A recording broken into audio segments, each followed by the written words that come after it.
ready to move on to this little guy. He's an ice skating snowman, trying to catch some snowflakes. And I've stitched all of the stem stitching since we've gone over that several times. And now I'm just finishing up the running stitches that we also did on the ice skate. So just a quick reminder, it's just up and down, just like quilting. All right, now the stripes and the pants are finished.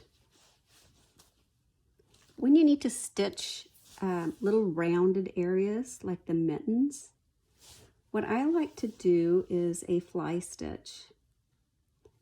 And the way you can make a fly stitch is you're going to start at the wrist.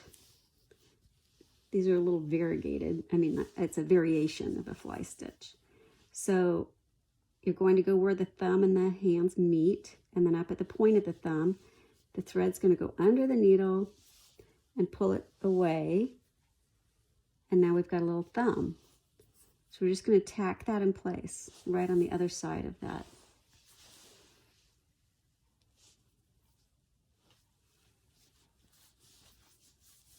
There we go. And then we're going to repeat for the mitten part. So start where they join together, go down to the wrist, up to the top of the mitten. And now he's got his hands up.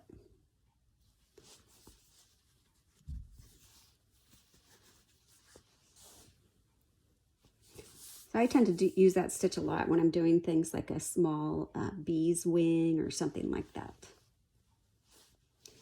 So all that we have left on this little guy is his face. And instead of French knots, which I think would just be too big, I'm just going to take two very small little stitches, one for each eye. So there's one. There's the other. I'm going to come up at his nose. And I'm also just going to use one stitch for his nose.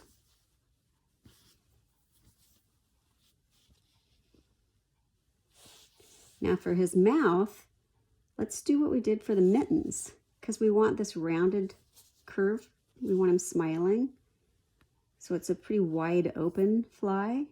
So go on either side of his mouth. Go down to the bottom of the curve. The thread goes under the needle. And then we're going to tack it in place. Now he has a little smile. He's a happy snowman. Sweet. All right. We'll move on to the next set of stitching.